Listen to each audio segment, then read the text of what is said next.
Great, thank you, Jenny, and thank you, National Festival of Making, for inviting us here. Welcome to this discussion about circular economy and craft.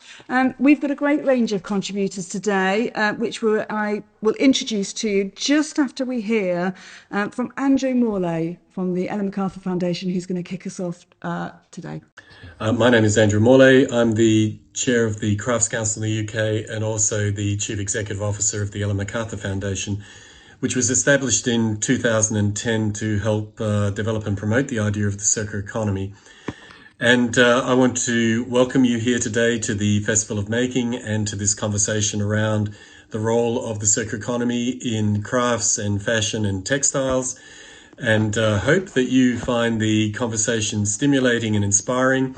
We know from our work at the Foundation that millions of people around the world are now actively engaging in exploring the circular economy and how it applies to their practice and their work and their industrial design.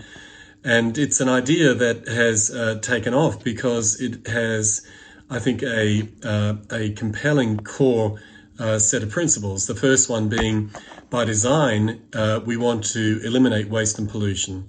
The second being, by design, we want to actually keep products and materials at their highest value in the economy for as long as possible. So move away from the notion of disposability to one of keeping products in use and in flow in the economy. And the third principle being that we want to design for regenerative outcomes. So we want to be actually designing and building into our practice nature positive outcomes. That is, we want to be designing products with the intention of having a positive impact on nature, not just reducing the harm of the products that we do produce. And this is super important as the economy grows, the global population grows, the demands on natural systems increase. We need to be thinking about how we build regenerative elements and aspects into everything that we do in our practice and in our industrial practice as well.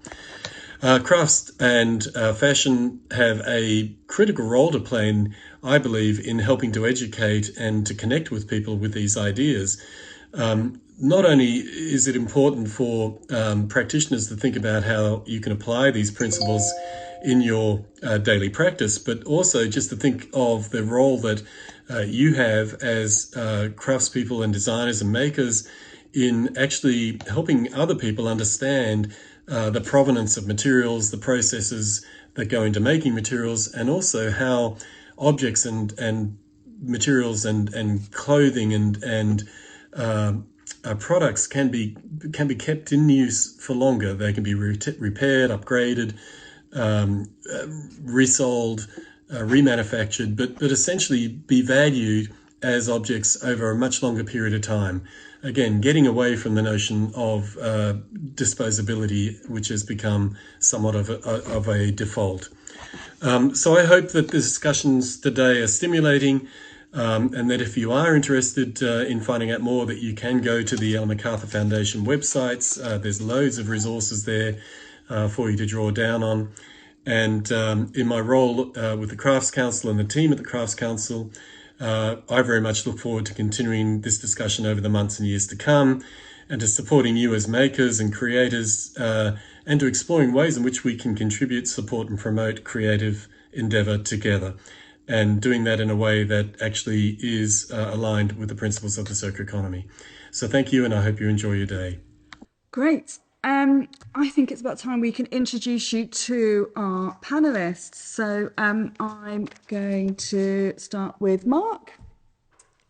So Mark is a lecturer and programme leader at Blackburn University Centre and recently completed an MA in craft and craft design, folk art and artisanry at the Manchester Metropolitan University.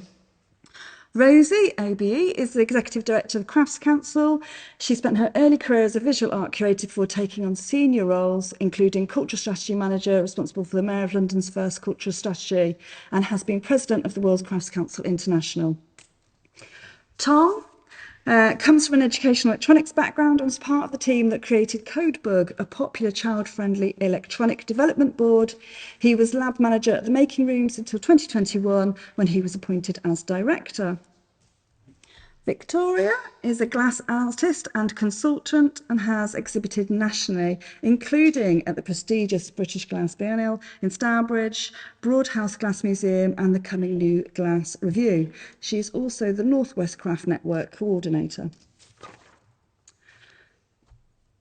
Donna Claypool is the Associate Teaching Professor and Programme Leader for Textiles and Surface Design and Fashion at the University of Bolton. She teaches design processes and printed textiles for contemporary craft and commercial practices, and she is the co-chair of the North West Craft Network.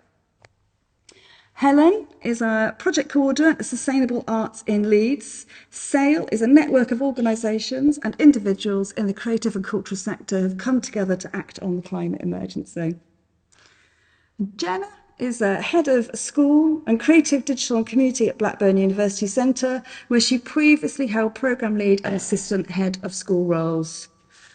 And Jonathan Ball from Designmine is a design associate for both Design Council and a lead instructor for Luma Institute Pittsburgh, and co-delivers the Design for Business programme for V&A Dundee and the Creative Step programme for Creative Lancashire. So thank you all for taking the time to join us today. I thought it'd be useful to explain a bit more about the Crafts Council's role.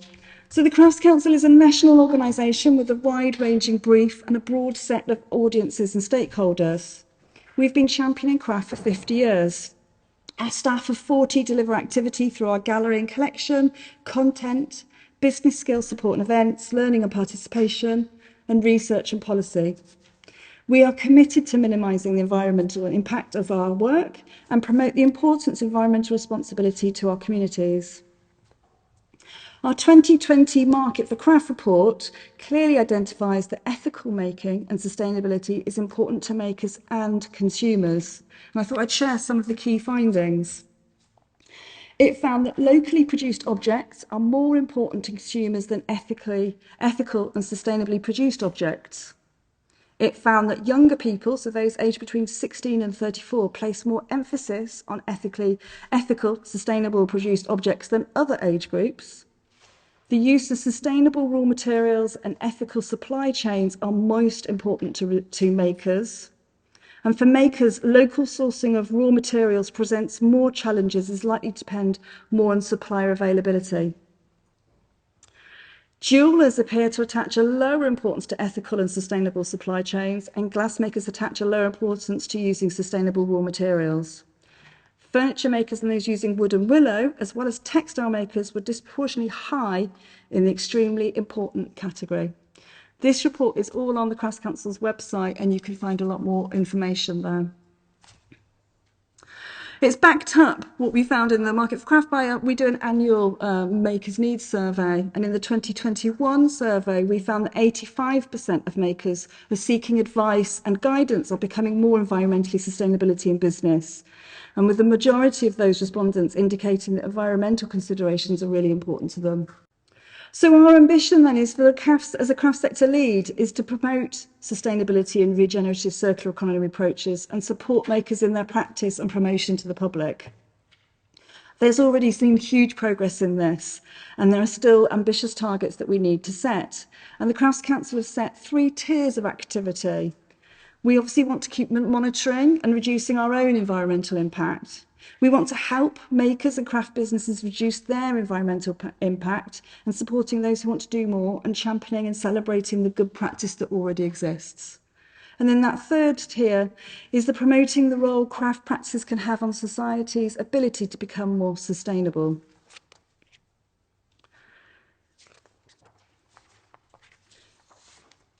To do this, we feel it's really important to work with the sector. So we want to research, agree and establish sector-wide tools, resources, which we can benchmark and develop programmes of activity that will support craft businesses and organisations to adopt circular economy. Today's conversation is a really important part of this process. We're listening, we're finding out what's needed, and we're working out collaboratively what we do next. So I'm really pleased that we can be here and be involved in this conversation. So before we get into the discussion specifically, I think it would be really useful for us to hear again from the Ellen MacArthur Foundation to be clear on what circular economy means. Hello, everyone. My name is Harrison Wavell, and I am the Schools and Colleges Programme Manager at the Ellen MacArthur Foundation. And I'd like to share a few words with you today on the circular economy.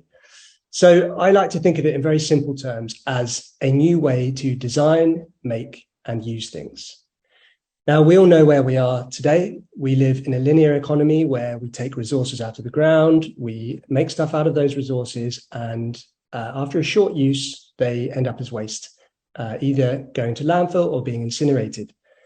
So we are going from this straight line, which has grown up from about the time of the Industrial Revolution, that pattern, and we are trying now to get to a place where we turn that straight line into a circle, into a system that is restorative and regenerative. And it's based on three core principles: to eliminate waste and pollution.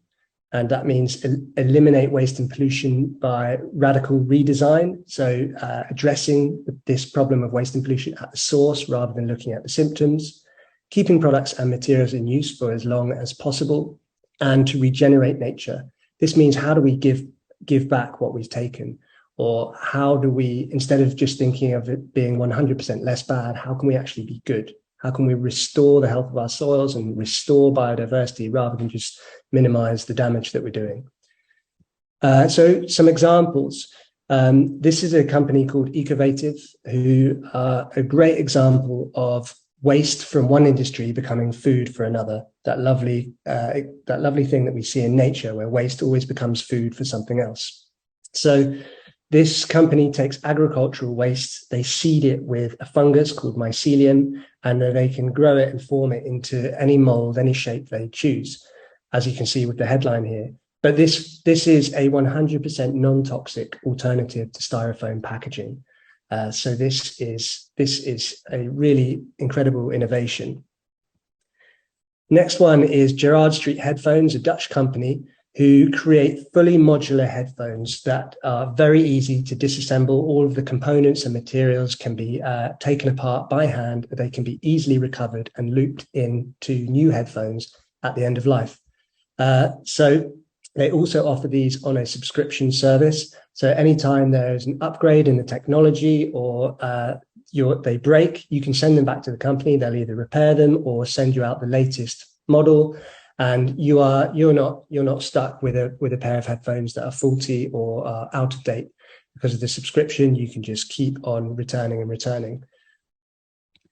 And lastly, a great example of regenerating nature, a building in Paris called the Biodiversity Tower, which is designed very much like a dandelion, so that when the wind blows through the city, all of the different plants growing up the side of this building, the wind will pick up the seeds and disperse them across the city, increasing the biodiversity in the area. And on the top, there's also a mini forest, which provides a natural habitat for birds and butterflies and insects. So this is a great example of giving back in the heart of the city. And it's also beneficial for human health, and it can significantly lower the energy costs of the building. So this is a win-win-win kind of example. And those are all the examples I'd like to share. Just a word on the role of design and the role of crafting. Bit of an anecdote: when we first started working with schools, there was a project we were running with design technology students, and one student came to the teacher and said, "Sir, I just don't know what to do for my project. I have no idea." But now that we've been introduced to this idea of a circular economy, I can see that everything needs redesigning. And I think that's incredibly powerful. It's a way for young people to look at the world around them and start to challenge it and question it and ask, is this really the best way of doing things? And I think as far as crafting goes, it puts people in direct contact with materials, where they come from, how they can be used, what might happen to them at the end of life. Are they good materials, bad materials, toxic, non-toxic? Are they the best materials that we could use for a product? So it really starts to get you in that mindset of actually how can we be caretakers or custodians of objects and of materials, because that's what we need. We live on a finite planet. We can't just simply use stuff and throw it away, use it, throw it away. We've got to do things differently. I think crafting has a big role to play in that. And also the experience of learning through using our hands. That embodied way of learning is incredibly powerful, and it will help develop skills that we need, like how to repair things, how to just generally be custodians of our resources. So that's what I'd like to say. I hope the rest of the day's discussions are incredibly exciting and provoking, and I wish you all the best. Thank you. So the quote from the student that Harrison slightly glitches on there, he says that the student says everything needs redesigning after thinking about circular economy, which I think is a really, as Harrison, that was the punchline of his piece, so he wanted to make sure I got that across. I'd like to ask Rosy if you'd kick us off with giving some context from a craft perspective. Okay, thank you. Hello, everybody. I'm just going to give a few examples of craft and in relation to this whole agenda. And I don't need to make the case for craft because I think that's already been done rather well in the previous presentation. So I'm just going to do this very quickly because this is a roundtable, not a series of presentations. So I'm now going to try and, so this is just some of the quotes that Nicky's already given about the Market for Craft report, so I won't go there. So I was just going to give you a few examples of where work is already being done in this area, because I think it's really interesting the way that craft has all these values which actually align really well with this agenda, but actually also we have our own carbon footprint. We do things that actually don't really address some of those issues, and so as a sector we need to think about both how we can reduce our own impact, but also then how we can use craft as a way to help people move in this direction towards a more circular economy. And obviously one of those ways of doing that is about giving waste material a second chance by recycling. This is a really lovely example. This is Granby Workshop, which is from Liverpool, just across the way. And they produced the first 100% recycled tableware, which was transformed from crushed glass, factory sludge, broken pottery from landfill, and made into this fantastic tableware. Sadly, I don't think they're doing it anymore. They've moved on to sort of building tiles, but they're still using that basic principle. Provenance is really important in craft. You know, where does the material come from? This is Naomi McIntosh. She uses beechwood, which is locally sourced from a tree surgeon, and her practice is all about minimising waste and energy processes. She and some of these next two slides were all people who were showing at Collect, which is the big fair that we show. And these are museum quality objects. So this whole idea of how you can recycle and make beautiful objects doesn't have to mean they're cheap and cheerful. They can also have real quality and value to them as well. Julie Balanas Derman, her whole practice is driven by this notion of second chances, where waste material is the starting point rather than the end point. And she worked with the perfumer's studio, Joram Studio, to make these works, which are reconfigured from discarded glass. And then Zoe Robertson is a plastic smith, sorry, I can't say it even, it's a new one on me, but that's what she calls herself. And she uses salvaged plastics, and she takes remnants of previous works and granulates them before she puts them in with these new objects, so that you get this sense of the layers and the recycled of the material. So there's a really sort of interesting sort of narrative going on there as well. But as I said, we do know that a lot of these disciplines, like ceramics, like glass, do have huge impact themselves. But there is a really interesting generation of potters now who are starting to address some of these issues, because ceramics uses huge amount of energy.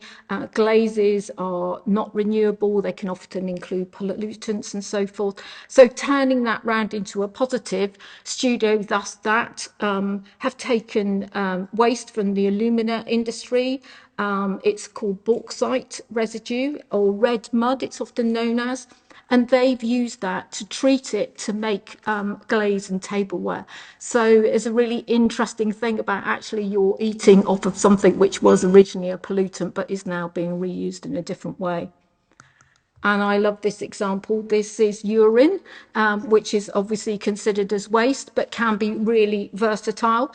And Sine Kim collaborated with scientists to discover that actually urine, when it's distilled and fired at a really high temperature, it can create this amazing glossy opaque glaze. There you go. There's obviously also then the whole question of repair, how you can repair things, and Toast, which is obviously a big lifestyle brand, is a really interesting example of a company that sells new clothes, but is really pushing that whole agenda about how you can love and nourish clothing and reuse it. And obviously that's something that we'll be coming on to in a minute in the next roundtable. But a lovely example, I think, is Celia Penn, who is a textile artist. And I think for her there, it's not just about the actual act of recycling or repairing. It's actually about the emotional significance of how you cherish and you repair garments, and that they hold value beyond money. And I think that's a really important part of this agenda, is how we get that notion of people loving objects in a different sort of way, not considering them something that can just be thrown away.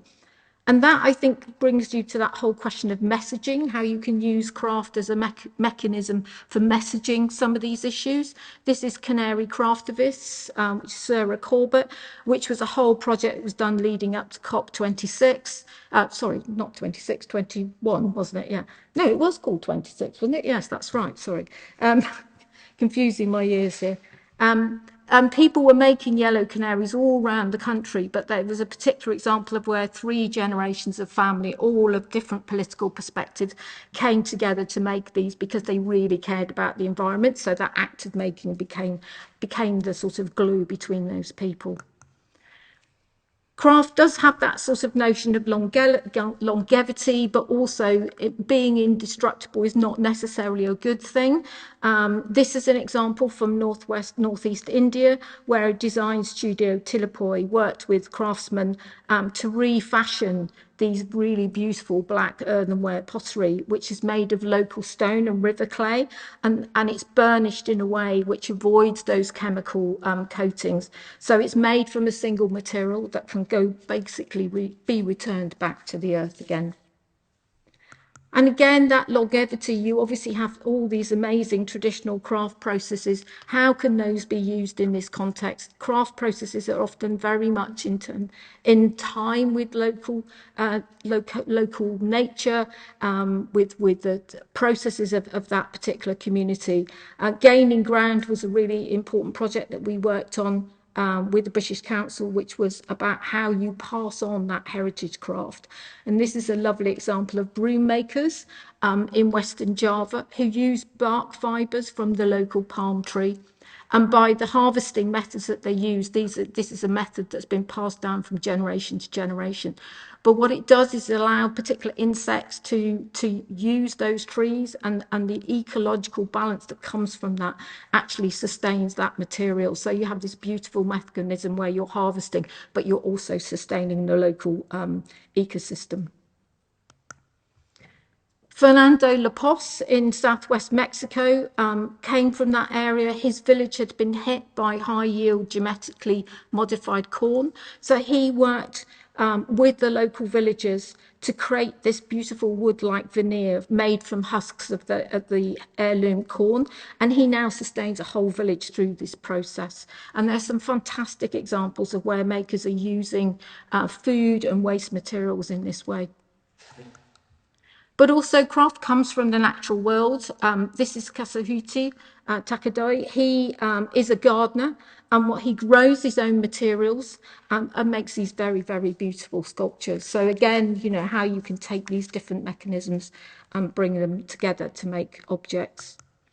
And then, of course, looking to the future, there's biodesign, the whole idea of how you can start to grow things in all sorts of ways. And that mycelium example that was given earlier is a really good example of this. And I think this is where craft and materials and making knowledge can be really, really important for the future. How we take that knowledge and processes and don't think about it just in terms of traditional materials like ceramics or glass, but how can you use that material knowledge, depth and understanding of processes to start to develop new ways of producing materials. And I think that's where there's a really exciting role for craft in the future, which is why we need young people in schools to be learning how to make, because that's what's going to help us for the future.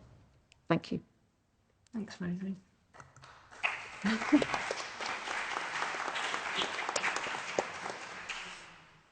There's a lot of food for thought within that, and I think I'd like to open us up now to the panel to perhaps kick us off by thinking about what we think might be the core principles or the infrastructures. What's needed for some of this to really start to embed and make a difference? I wonder if I could go to Mark. Yes. Thanks. Infrastructure. I'm lucky enough to be able to rent a workshop, and for me, it's the space. The space to make is the most important thing. I'm aware that we have the making rooms with Tom, but it's that dedicated area that we've kind of lost as a society. We used to get loads of brownfield sites full of old mills, which now the government initiative is about converting those into housing, supposedly low cost, but generally not. But those were once those spaces that people could use to make. They were cheap, they were local, they were affordable, and there were spaces in which you could do anything. And for me, I think the loss of space is the most important factor, because we're losing the ability to make as a society. You know, people just throw things away, recycle it. I've got some interesting figures actually. In 2020, over 1 million tons of scrap metal was exported to different countries, with all the infrastructure that involves, you know, the diesel to take it across the ocean to predominantly India, Turkey, China.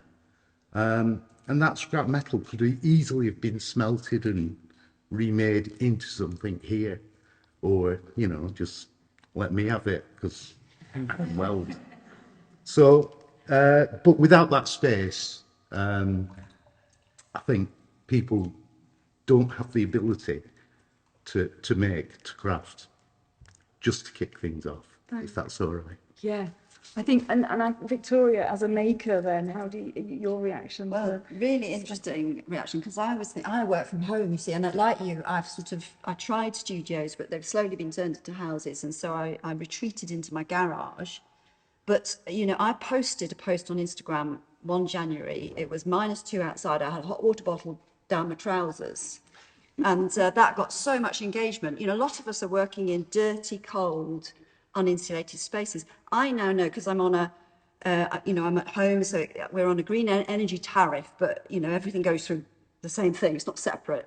And my smart meter tells me that although I'm a glassmaker, so kilns, as you could imagine, be quite high impact, but my heaters are way more, you know. And so actually, I've started to think about things like, you know, should I be working out? Do I need to try and come inside, you know, to at least where it's insulated?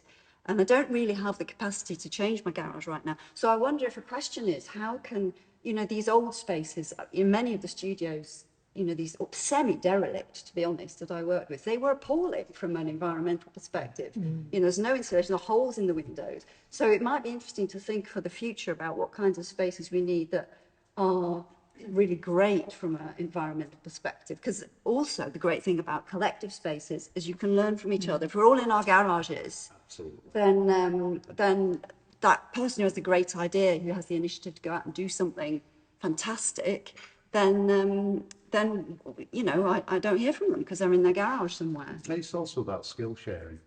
Yeah. I'd love to do some Pat de Ver glass with you, but obviously you all the way over there and I'm over here, sort of thing. But yeah, those communities are lost, aren't they? They're, you know, how do you get together with people, like-minded people? I mean, my unit, I worked out this morning, my unit cost me £9.35 a day to keep on, which, you know, it doesn't seem a lot, but when you kind of add it up over the year and with energy bills and what have you, it matters to a maker, doesn't it? Yeah, it does. Yeah. It does. And I'd rather spend that money on materials or tools or something to help me make better. So Can I turn to Tom then, thinking about your experience at the making rooms and the idea of space and collaboration and skill sharing? I mean, just on the space element, I think part of the problem is with sort of the old mills and the old schools, it's used as meanwhile space. So, yeah, you'll have 2 years before a developer's ready to actually sort of do something with the site and knock down the building and renovate it. Sorry.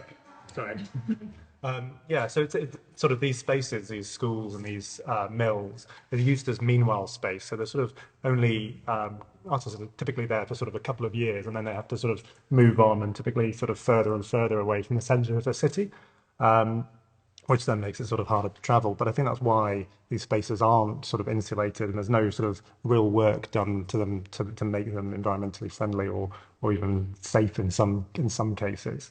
So it's sort of you being used as a craft space is very much sort of taken as a secondary thing. It's like you can have this space while we let you, kind of thing. So having sort of more permanent spaces like the making rooms, where we've got sort of a supportive council to sort of give us that building, and it has been renovated and it is reasonably environmentally friendly.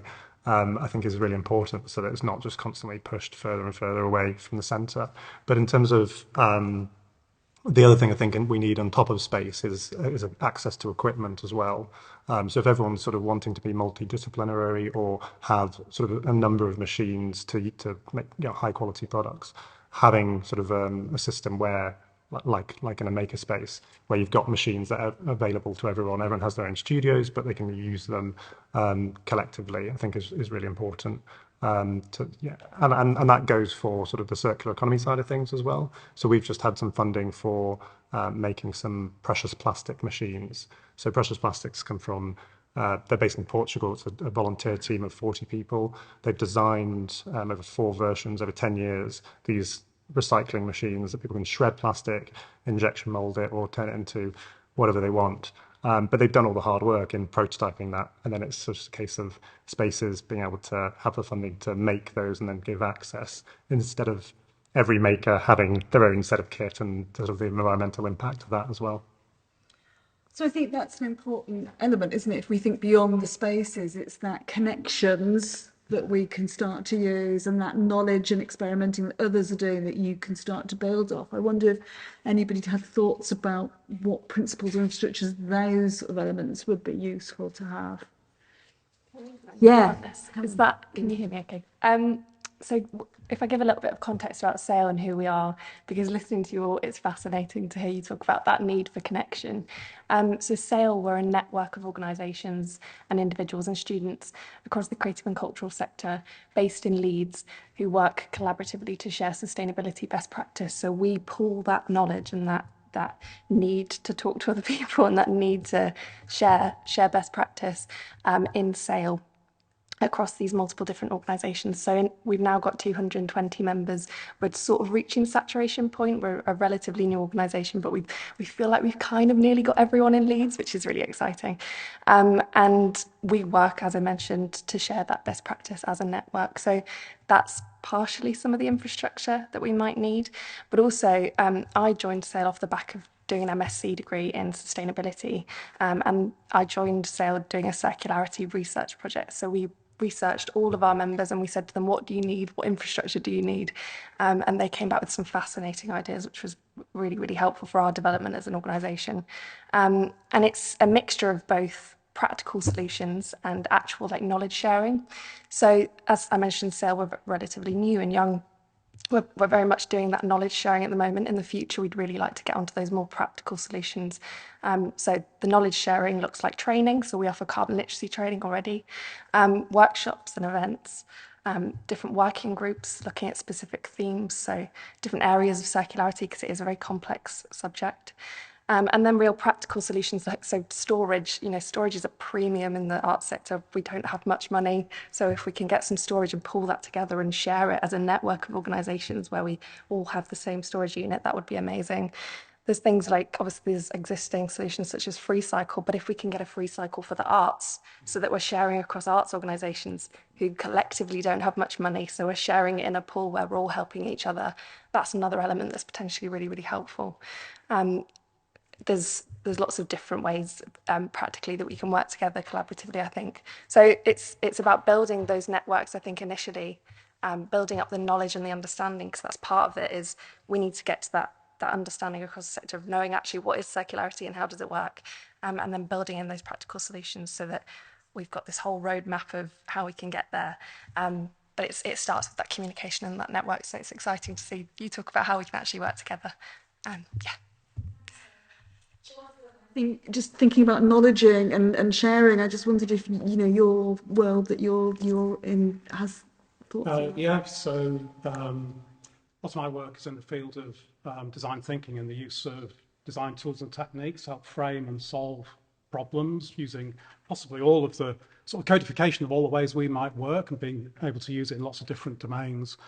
I think just listening to what you were saying, I think one of the things that you'd think would be easy to do would be to connect all of these areas of best practice that are bubbling up and create shortcuts between them. And I think it would be really interesting with something like the Crafts Council to facilitate a sort of a map of the stakeholders of the people that are doing these approaches, and then to reduce the distance between them so that you can all share these things. Sounds like what you've done is fantastic, but I bet there's somebody done something that's equivalent in a different way who we don't know. And the best thing for all of this, I think, is to make all those connections. I think the tools and techniques that I might use, like a stakeholder map and things like that, dead simple things to do to help create a visual geography of what's happening, would just facilitate the conversation and sort of accelerate the pace of making the change. Absolutely. I think that's a really useful starting point in terms of the list of things that actually would start to sort of help us all. I wonder if I could move on then and ask us to think about the role of education in this topic then, and the next generation.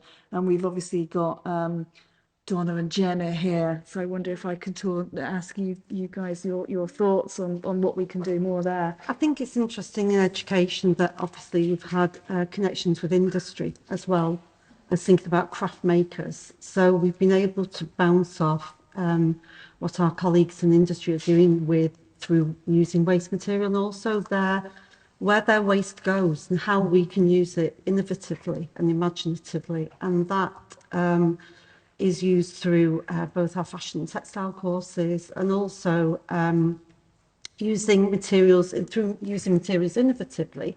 We can look to those heritage crafts, those slow crafts, in terms of make processes. And I know my colleague Faye Power, who's with us today, has used quilting and patchworking techniques and using waste materials and looking at how they can be given a new life. So the students are actually developing the knowledge of making, but also understanding sort of new processes and where they can go, and are researching into sustainability and sustainable sort of ways of making across both commercial and craft industries through their critical thinking, through their writing of essays and reports, and even on international study visits. We took them a few years ago to the Broken Nature exhibition at Milan Design Triennial, which was a fantastic exhibition to look at how waste materials, including things like algae, etc., were being used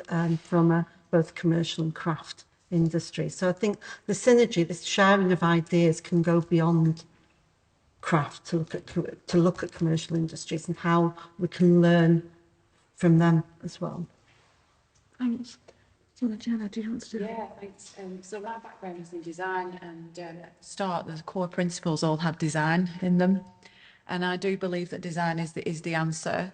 Now, at university level, we can design our own curriculum. We can therefore be really responsive. We can predict things that are going to happen in the future and redesign our curriculum in an autonomous way. And I think the key to that is also longevity, so having people in roles for longer times to be able to enact a vision rather than people moving around a lot. So we were able to sort of predict all of these things happening, and we wrote things like sustainability, collaboration, co-design, all of those kind of things that you're talking about. We wrote those into our curriculum over a decade ago, and we are producing graduates now that aren't interested in consumerist ideology. They're more interested in how design thinking can infiltrate into all sorts of different areas, so that I call them creative facilitators, because they're cultural activators as well. So the role of the student, the design student, isn't what it used to be, to try and sell trainers and other things. So I think what I'm proposing is probably quite radical, but if every level of education had the autonomy to write their own curriculum in some way, like university level does, because at the moment colleges don't, they work on a national framework, and schools as well, primary and secondary. It's only university that can be proactive very quickly to adapt and change. And I would love to see schools being given, especially academies, some autonomy in their curriculum and what they choose to deliver. So for me, the answer is education, education, education. Just as a little final note, I took my daughter along to the Textiles Biennial and the talk around denim and the field of flax, and she was the youngest person in the audience by probably about 20, 30 years. And so she's only 4, she was 13 at the time, she's 14 now. She's made a choice after that talk not to buy from fast fashion places like Primark. She will only get clothes from charity shops. She's got her own sewing machine now, she's making her own clothing, and it's fantastic to see. So I also feel that university might be a little bit late to start having those conversations. It needs to start happening when they're young. It's interesting that I noticed in the booklet says do more, but actually in some cases we need to do less. Yeah. Especially with the way that each year the amount of our graduates come out and produce reams and reams and reams of pieces to showcase their skills and abilities. And we've started to strip back, and that was in response to a recent meeting with the Association of Degree Courses in Fashion and Textiles. And I think it was Neil Bottle that sort of mentioned when we go along to new designers each year, the amount of waste with these extra products. Yes, we need students who can showcase their ingenuity and their innovation and their ideas, but we can do so in a much more considerate manner. And strip some of that back so they can still showcase what they can do. But we're not left with a raft of more products into the environment than we actually need. Yeah. So that's do less is also absolutely. Jonathan. Just a slight build on what Jenna said, because I picked up on design, keep popping up in those presentations, which we wouldn't have heard certainly 20 years ago, and probably not 10 years ago. I'd say to sort of complement what you're saying. You know, at school we have to have reading, writing, arithmetic, don't we? I think it should be reading, writing, arithmetic, and design, and that should go all the way through. And whether there's freedom to write a curriculum or not at an individual institutional level, or whether there's something that's consistent right the way across the piece, just like there is with the arithmetic and English language. I think to have a sort of a basic platform, a baseline for how we talk about these things that we recognise right the way through our lives, and the social impact, as much as anything else, would be colossal. Reading, writing, arithmetic, design. Absolutely. definitely. I think the work that the Crafts Council Education team is doing as well is very much, I think, engaging that conversation with our teachers at primary and secondary school around materiality and that confidence in haptic skills and embodied learning, as was mentioned earlier, and how, you know, craft and making has been removed from our schools pretty much wholesale. And we know the huge effect that that's having on people in lots of different ways in terms of, you know, the future generations, but also the health and well-being benefits that people are getting. So there is a work that we're trying to do to re-establish that and to re-talk about what that brings, so that we're starting to have these conversations. But I think that sustainability element of it is a really important one that we're feeding back in now and starting to have more and more in terms of, you know, if teachers are having no budgets, how do they get materials? And that idea of finding scrap store and engaging with those economies, connecting in with their local fab labs and maker spaces, I think is a really important one to start to have that conversation, because we know it's very important to our young people, you know, at 14 and younger, you know, they're very, very aware of the situation. So I think it's really, really interesting. I'm going to move us on because we've sort of started to talk about design thinking a little bit. You know, it's the conversation's going. I'm interested in thinking about design thinking and what craft thinking looks like, perhaps, and where there's an element of just really thinking about what those core principles of craft are in this process of designing out waste in the production of craft. I wonder if, Victoria, you had any thoughts on. If we think about I hope she don't come to me now. I think if that idea of playing with materials and Yes. experimenting can be quite wasteful. Absolutely, yes. I was, you know, part of the reason I'm here is because I feel I'm a bit hopeless. And I'm a maker, like many makers, with a hybrid practice. You know, I have a research-based practice. It's very experimental.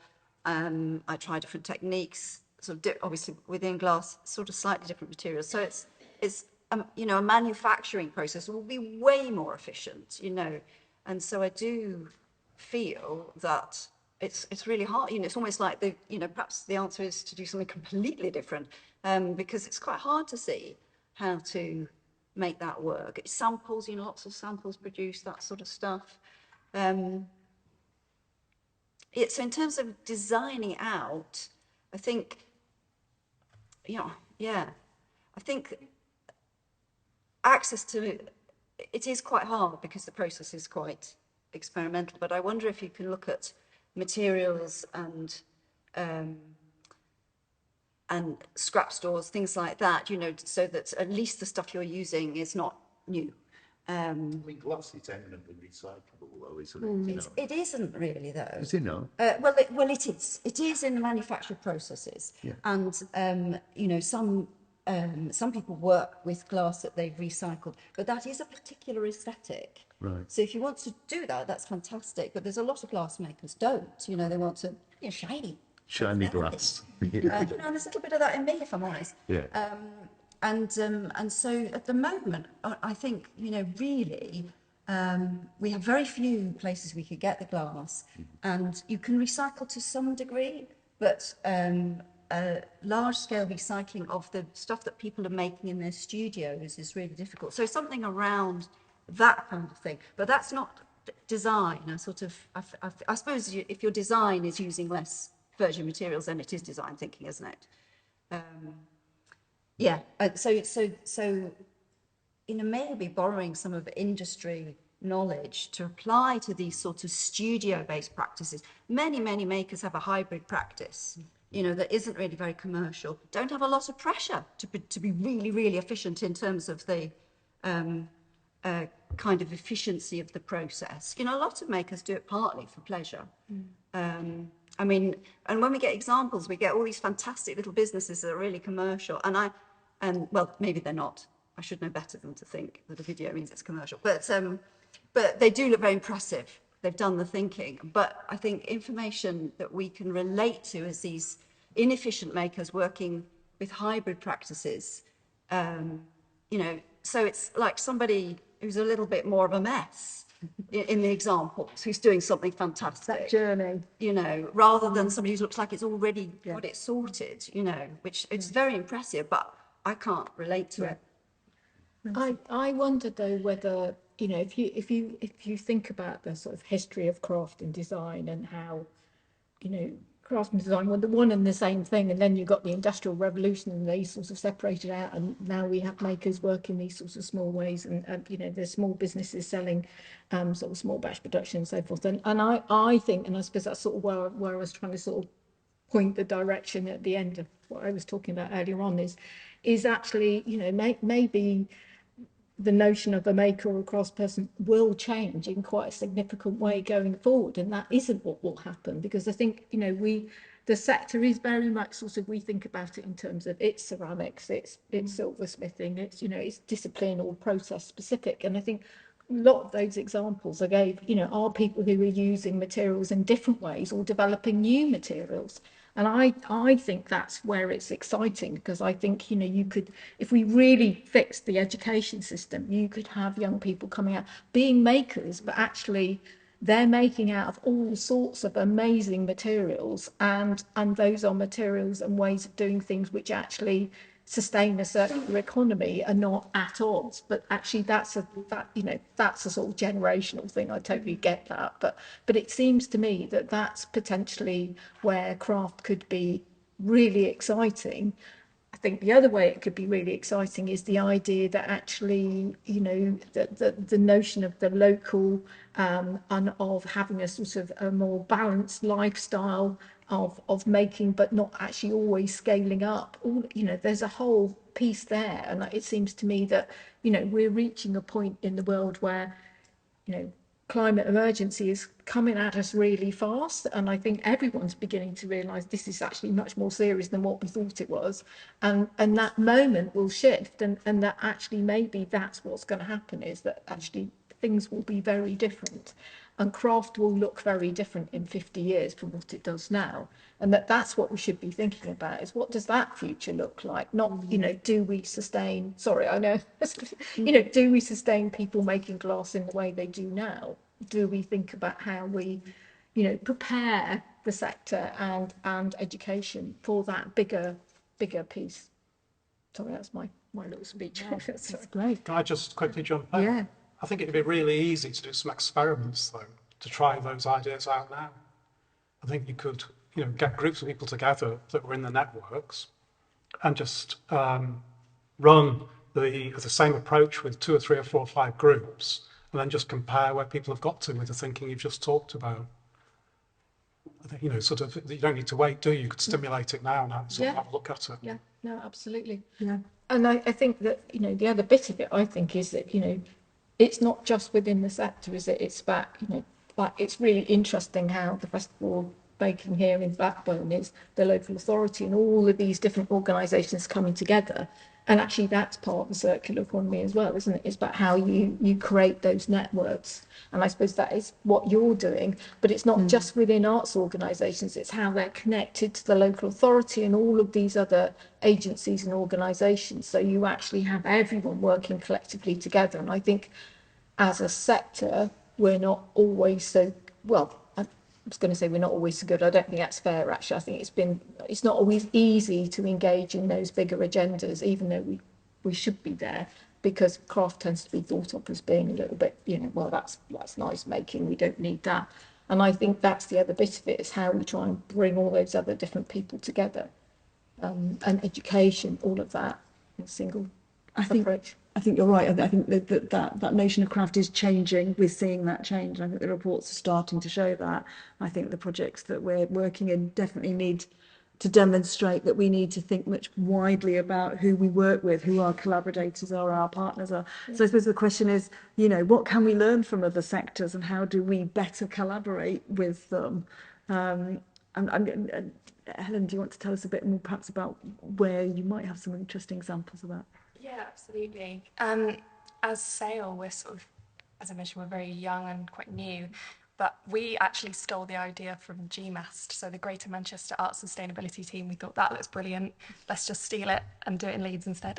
And so we made our own network off the back of that, and then there is Shift Liverpool, so they're doing the same thing in Liverpool, and we're now a sort of northern networks working together and sharing best practice. So there's becoming these networks of networks, which eventually you can see it growing. And I actually spoke to Arts Lancashire and we ran a carbon literacy training session for them. I'm sure there's people perhaps in the room who actually took our carbon literacy training. And so there's discussions about whether Arts Lancashire could, start their own network and lead that, which would obviously involve a lot of people here. And so you can really see how it can grow. It's great that it's starting in the north, we're levelling up. But eventually, you can see how that grows and grows to the point where we've got that national network. And SAIL doesn't want to become that national body. We've got some great people doing some great things already. There's Albert in film and TV. There's Julie's Bicycle, who support national portfolio organisations, Arts Council England funded organisations. So we don't want to replicate that, but what we want to do is create that real grassroots support that there isn't already, so that we can support individual makers, individual organisations in those local areas, because there isn't that support currently. So if we can provide that's what we want to do. Yeah. Thanks. Tom, I wonder from your perspective of the other industries or partners, or where should we be doing more and connecting or learning from? Yeah, I mean, I think it all comes down to certainly networking of looking what problems have already solved, because a lot of these things will have been solved in one space, and it's just they've not had the ability to tell anyone. I've been working with Jonathan and Ed on sort of trying to establish a way for makerspaces certainly across the country to share the information that they've got, the resources they've got.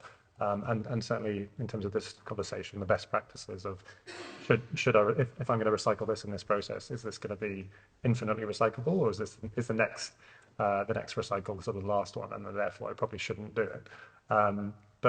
Yeah, I think the key thing is just being able to connect everyone together in a network that's free and has some value that sort of takes the pressure off straight away as well. So you've got things that you can deliver, you've got sort of intellectual property there that you can just sort of run because everyone's just sort of manically trying to keep going and earn enough to stay afloat kind of thing. So yeah, just having a network that sort of provides value and just once that's happened, once that pressure is off, all those places in that network will then have the ability to say, right, well, what have I got that I can put back into this network that I can sort of dust off and tidy up and then give to the rest of the spaces as well. Yeah. Thank you. I wondered if we could just think then about our consumers of craft and shift our thinking about how do we start to sort of take the thinking we're doing and actually help shift that consumer practice in not about consumption but cherries and use, and what work might be done to support that. Well, it's graphic designers' fault anyway, everything. We're responsible for all of that because we kind of get people to buy stuff. And I don't think people need to buy as much stuff as they buy. I mean, the Right to Repair Act is a really good start.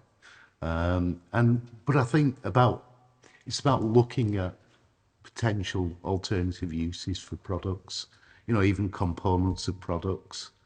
If Heineken, for example, in 1962, developed the Heineken brick bottle.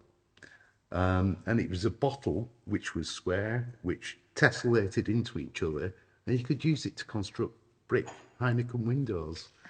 And that's a brilliant idea. So we should look at designing more things like that, more things that can be reused in alternative ways or used for different purposes.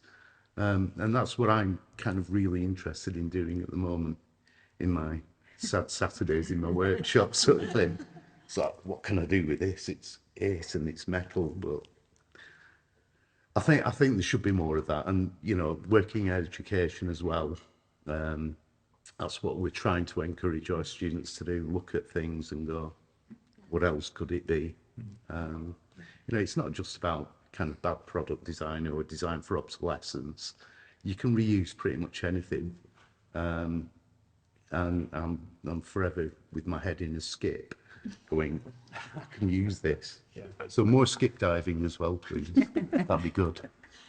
Jenna. Yeah, I think the circular design model rests on a principle of participation and collaboration, so co-design. That's what I'm undertaking in my PhD, and how we embed those principles into all education. So I think that you said, who can we involve? Well, any stakeholder, basically, anybody who has a stake in what it is that you are making or thinking about or creating. And so often we leave those people out at ideation stage and at making stage, and they're only then involved when it's a fait accompli and it's a beautiful thing that we're looking at that's already constructed. If we start at ideation stage, we can ask, do we actually need this thing? And that's at odds with consumerism, isn't it? Because they would say that we need this thing, but it's not. It's the idea of, we went from want to need, and we need to move from need back to want. Yeah, sorry, the opposite way. So I think involving stakeholders at ideation stage in any making process can question what we need, why we need it, how we need it. And that doesn't happen a lot. So my research is around how we involve people at ideation stage to ask those critical questions in all design projects. So again, I'm saying that design is critical in that process, I think. I guess we move to, can we sell this as opposed to, do we need this? Yeah, you know, and sell doesn't necessarily mean making money. You know, it could be selling an idea. And again, I think it starts, if you're involving all the stakeholders, that can be children. You know, I often find a lot of my primary research involves really young people, you know, people from all different walks of life, and they're all throwing ideas in, and often they have better ideas than the people who think they know what they're doing, because they've no preconceptions whatsoever. So that's where innovation happens, when you involve people who maybe don't know as much as you, but probably know more. You know. One of the main principles relates to longevity and designing things that are timeless and therefore aren't thrown away. And it's interesting to see how that sort of relates with design, taste, and style. You know, how do you design something that's timeless, that isn't within 30 years going to look like it was designed in the 2020s? Because as we look back to craft from the 1980s, you know, you look at old tequila, you know, you look at Janis Chalenko, etc. You know that it's of that era. It is a really high quality craft piece, and yet you know it's from that era. So how do you, it's a really sort of conundrum to make something that's timeless, that's a classic, but who defines what classic is? And that personal relationship between a consumer and a maker, I think, in terms of that transaction and why that's happening. Yeah, because some of our students who are working commercially will work to trend. So we have access to, you know, GSM, Trend by Style site, and of course, sustainability is a trend. You know, it is trend-worthy. Because it's born out of design thinking, what's happening in society. But it would be interesting to see, you know, it's looking back to heritage, it's looking back to, you know, particular times in history, it's remaking, it's about patchwork, blah, blah, blah, blah. But it'd be interesting to see how those designs follow through, and whether they will be timeless, and how you pocket things in order for them to be both sellable, for the maker to obviously earn a living, but also for them to have that long-lasting nature about them. Totally agree with the longevity thing. But, I mean, if you look at the CC41 utility label, it was about using best quality materials in that product so that it would last a long time. So, you know, use the best quality stuff that you can. And use it wisely and use it sparingly. I'd still have a Barcelona chair in my house. It was designed in the 1920s, so, you know, people do it right, but if you use things sparingly and use it wisely, I think those are the watchwords, really. Yeah. Even though it's uncomfortable to sit in. Yeah.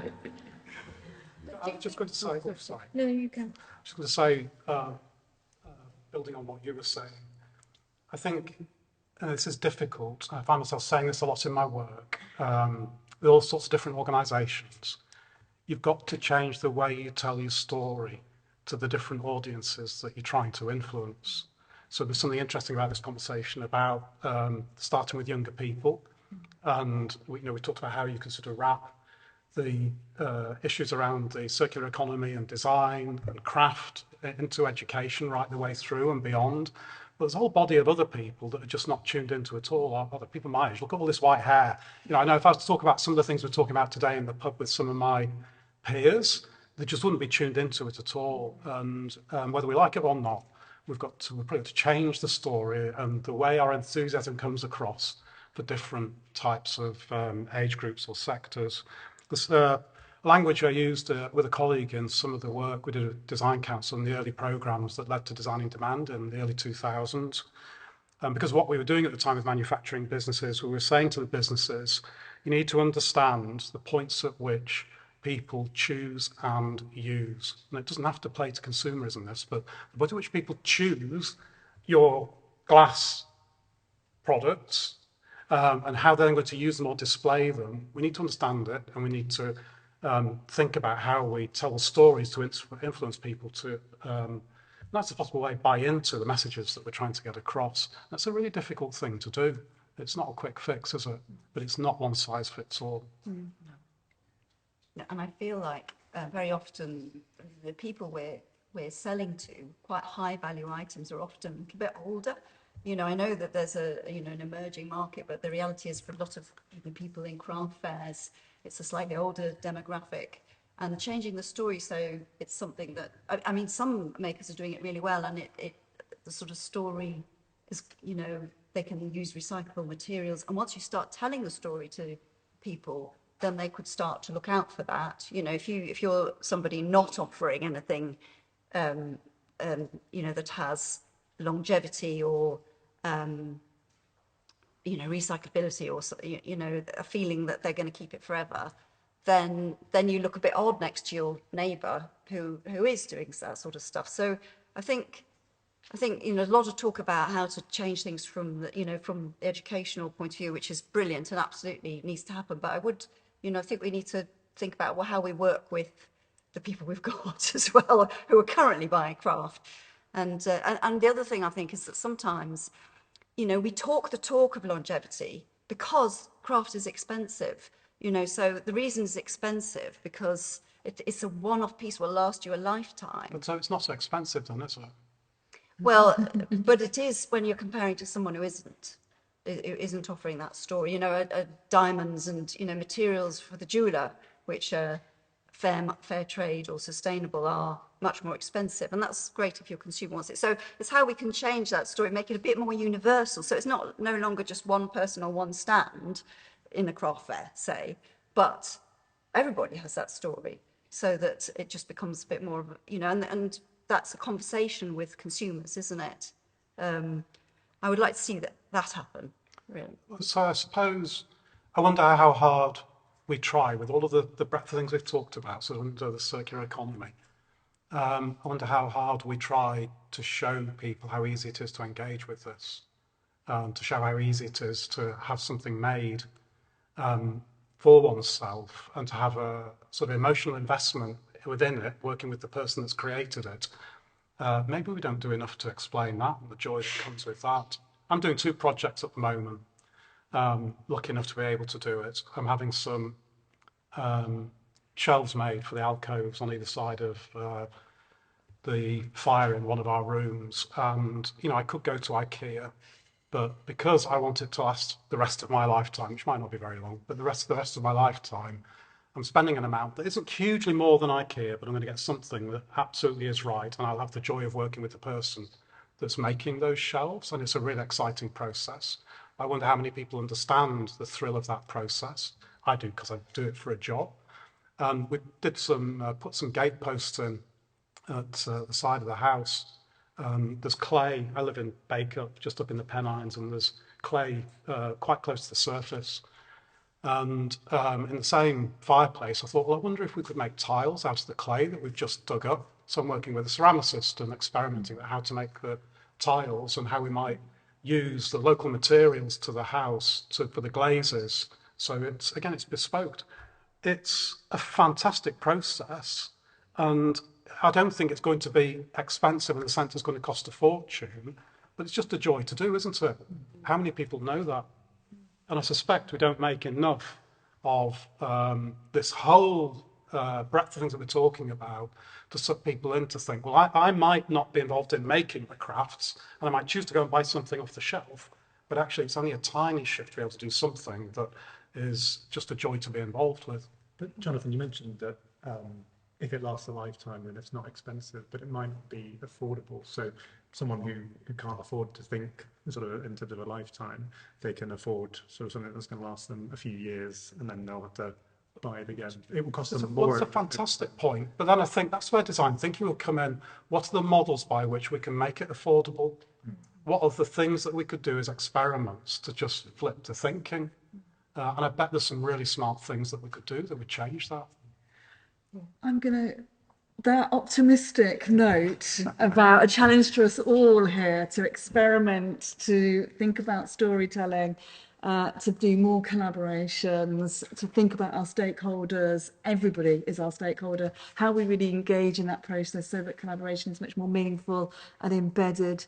Think about that collective response to everything, so that that joy, I think, as you've just said, is really continues, so that we can contain and promote that joy to more people, whilst also responding to all of these issues. I think is a really important set of messages.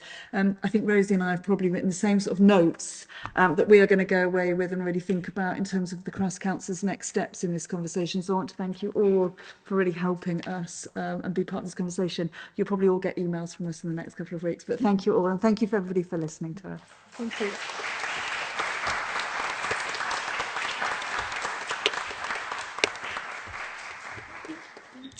Anybody does have questions for our panellists, you can quickly ask us. So if anybody would like to ask us anything,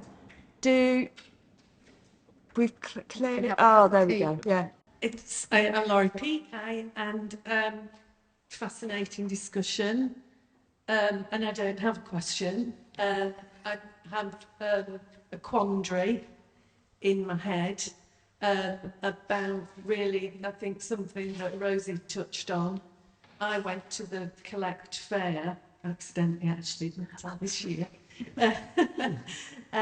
when I've never been before, and there's a particular demographic, and, you know, very generally, they look to me like rich older women, and very expensive items, and it's, I think it's a great pity that craft is so loaded in that way, you know, because I come from a fine art world, and it's a very different way of thinking, because obviously, you know, at the moment we've got the fine craft, which is absolutely made with I would say with the consumer in mind. You know that if you're going to make a very, very beautiful object at a certain price, you know there's a market for it, because really would you be doing it otherwise? And then at the other end, you know, there are some of the comments that the educators have made, like Jenna, you know, that terrible, awful situation that we're in education, where kids just don't get their hands dirty and make and experiment with stuff, and you don't need to design, you know. So the only making that was left in the curriculum, the national curriculum last time I looked, was design technology. And there's that kind of, like you described, Nicky, I think, about that, the Industrial Revolution that kind of put design between us and materiality. You know, that it just seems as a huge disjuncture, and which we've, you know, that has been touched upon.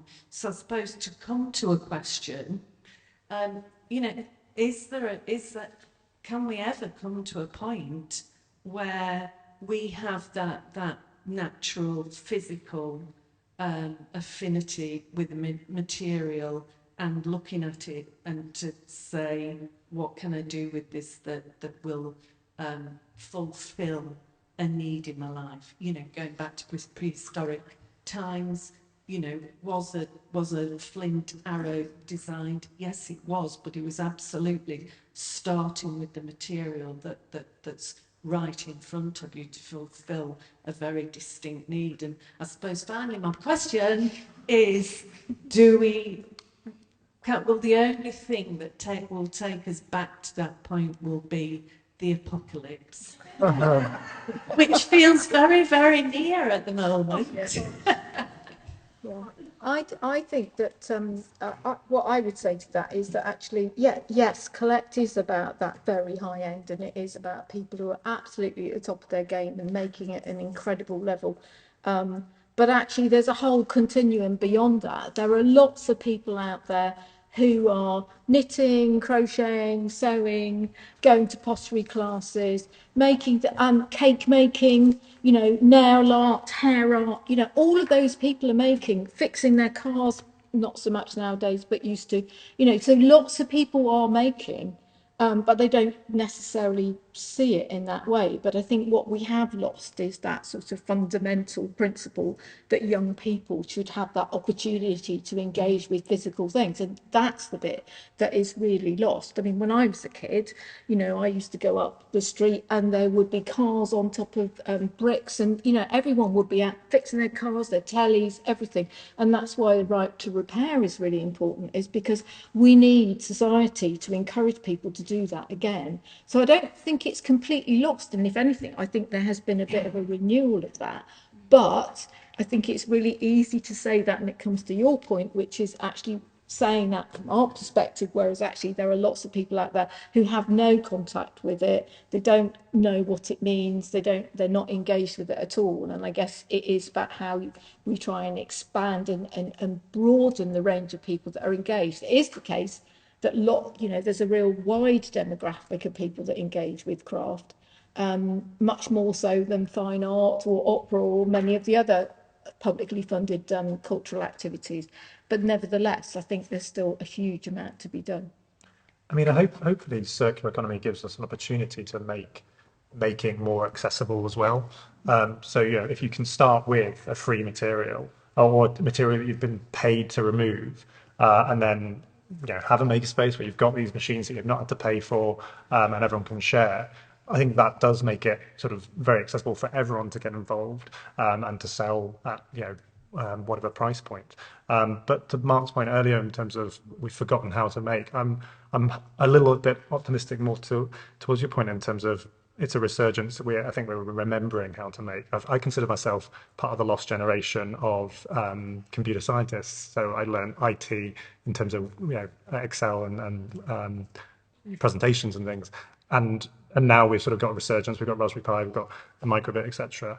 And I think the same is happening with making as well, in terms of sort of the accessibility of this stuff, certainly on the technology side of things. And then we've got sort of maker spaces coming about. We've got crowdfunding, so people can sort of have an idea, make a one-off, and then say, right, who wants to buy this? And that sort of the cash flow side of that is really, really useful and makes it accessible. So I think it is a resurgence, certainly. I'd say we are in an apocalypse right now, you know.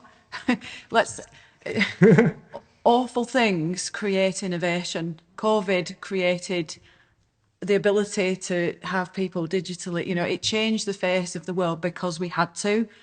And we're there now with craft. So I'm feeling really optimistic. People don't have any disposable income anymore. They're going to have to start reusing, remaking, and that will become a part of people's life again. Because again, it's what I said earlier, you know, we're going back 70 years when people didn't have stuff available to them. They reused it. We will have to go there again, kicking and screaming, you know, or willingly. The industrial revolution. Yeah. It's on to what can we learn from the distant past, and the Heritage Craft Association. You were talking about getting clay out of your garden, you know, that becomes more local, and perhaps, you know, we might end up getting back to hubs in areas. So you have the Stoke-on-Trent ceramics again, you revive all that. And perhaps we can do that. That might be something that does come out of Brexit. We will. Sorry, we have one more question here as well, and then we need to break for coffee.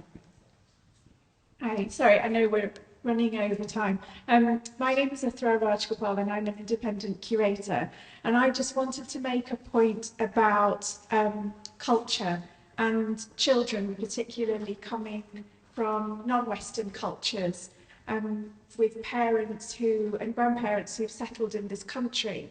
And what strategies does the Craft Council and the panel have in mind to overcome those cultural barriers, to educate children in schools who come from what is now described as the global majority, from backgrounds, you know, where they'll go home and they'll say to their parents and grandparents and aunties and uncles, well, I want to train to be a shoemaker, or a weaver or a glass blower, and those sorts of crafting professions, particularly in South Asia, are not necessarily regarded as a lucrative career to pursue. And so when you have waves of diaspora and immigration waves coming to this country and settling in this country to pursue a life that is regarded as wealthier and full of more opportunities, for me, there is very much still a lot of work to be done in schools, particularly with children who come from a non-Western background, to bridge that gap between careers, craft, and the value of hand making. And I speak from a personal point of view in that, you know, my parents came to this country and they were doctors, and my ambition at school was to go into textiles and textile design, and I was categorically told by my parents, we did not come to this country and we are not paying for you to go to that school to learn how to sew. Can I just say on that note, I agree with you, sir. Yes, it needs really reviewing, but that cuts across all children. That cuts across, you know, I went to a careers talk at my son's school, and at no point was sort of the arts and crafts really recognised as viable career choices. And this is something that we're looking at. I mean, you know, it's been mentioned at previous crafts council meetings and, you know, universities. How do we promote craft as a viable career opportunity? And the fact that the school system has changed so much, it's even reduced it further in terms of its value, and its true value, not only in monetary terms or financial terms, but in health and well-being as well. That not every career, you know, whoever decides to go into cyber security in retraining, not every career is about a financial reward. It's about a life choice as well. And I think that cuts across the entire communities, no matter their cultural background. Can I come in there as well? When I go out to do talks at schools, I have to start by convincing the parents that a job or a career or a pursuit in art and design is valuable, which is bonkers, really. When you look at creative industries, one of the largest growth sectors, it's our national identity is our creativity. When my daughter was choosing her GCSEs, I had to write to the school with a very long-winded letter about the statistics and data, because they wouldn't let her choose art and textiles. You could only choose one. Well, she's currently studying art and textiles. It's, because we have to stand up for it. We shouldn't need to justify why it's important. It clearly is, you know. I think there is a point that there is a considerable piece of work that we need to do as a sector to recognise the issues facing young people and makers and businesses that are led by the people that we might describe as global majority. I think that isn't something that we're shying away from or recognise. I think you're right. There is work to be done. There has been an amazing piece of research that Dr. Karen Patel has been doing from Birmingham City University over the last few years that we've been supporting with, and the report she issued last summer really highlighted a really clear set of priorities and recommendations that we as a whole sector should be looking at and working towards. They are embedded in our business plan that the Crafts Councils are looking at doing. We talk to our partners about elements of those and how we can work together. I think we don't have the space right now to perhaps get into the detail of it, but I want to acknowledge quite clearly that we know there's huge amount more to be done on this subject, and I think that there is a real big need to start to think about how we think about that, right from education through to sustainable practice, through to businesses, through to skills, and through to all elements of the craft sector work. So thank you for raising that point. I think before we get into a huge another discussion, and we have got another roundtable coming, we will draw it there. And I thank you, such a really great, rich conversation, everybody. So thank you very much.